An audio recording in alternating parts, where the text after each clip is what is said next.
ایک زمانہ تھا، ایک درخت کو لوگ پوجنے لگے، تو وہاں ایک صوفی تھا، عبادت گزار تھا، شب زندہ دار تھا۔ اسے پتا چلا کہ لوگ درخت کو پوج رہے ہیں، تو اس کے دل میں بڑی غیرت جاگی، توحید کی غیرت ہوتی ہے، وہ جاگی اور وہ کھڑا ہوا، اس درخت کو کاٹ دوں گا جس کو لوگ اللہ کا شریک سمجھ رہے ہیں اور پوج رہے ہیں۔ ہاتھ میں کلہاڑا پکڑا اور اس درخت کو کاٹنے کے لیے نکلا۔ راستے کے اندر شیطان کھڑا تھا، اس نے کہا میں تو نہیں جانے دوں گا، اور شیطان نے راستہ روکا، اس نے پٹک کے شیطان کو زمین پہ مارا اور اس کی چھاتی پہ بیٹھ گیا۔ شیطان بہت مکار ہے اور وہ ہر ایک کو ایک طریقے سے نہیں لوٹتا، اس کے بڑے مکر و فریب اور دجل و تلبیسات ہیں۔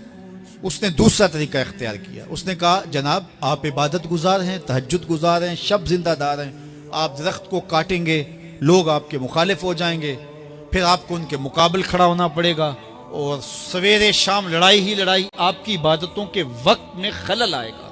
تو آپ نے ان کی قبر میں تھوڑا جانا ہے، آپ کی قبر اپنی ہے، ان کی قبر اپنی ہے، آپ چھوڑیے ان کو۔ اور ساتھ ہی کہا کہ جب آپ مصلی اٹھایا کریں گے تو نیچے سے ایک درہم مل جایا کرے گا آپ کو، تو آپ اس سے اپنے کھانے پینے کا انتظام کر لیا کریں گے اور آپ فارغ البال بھی ہو جائیں گے۔ اس طرح باتوں میں لگایا اور وہ زاہد صاحب واپس آ گئے، نماز پڑھی، مصلی اٹھایا، درہم ملا، بڑے خوش ہوئے اور دلیلیں تراشنے لگے۔ واقعی مجھے کیا لگی، تمہیں غیر سے کیا، تم اپنی نبیڑو، تم اپنی قبر میں جانا ہے، جائیں وہ بھاڑ میں، مجھے کیا لگے، مجھے ان کے بارے میں کیا پوچھا جانا ہے۔ نمازیں پڑھتا ہے، ہر نماز کے بعد مصلی اٹھاتا ہے تو ایک درہم ملتا ہے۔ کافی دن گزر گیا، دل بھی آہستہ آہستہ مردہ ہو گیا۔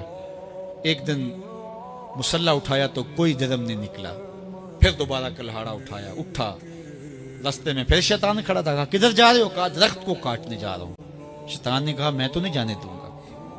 اس کو تجربہ تھا کہ میں اس کو پٹک کے زمین پہ مارا تھا، یہ میرے سے طاقتور تو ہے ہی نہیں۔ اس نے پھر گریبان سے پکڑ لیا، شیطان نے پٹک کے زمین پہ مارا اور چھاتی پہ بیٹھ گیا۔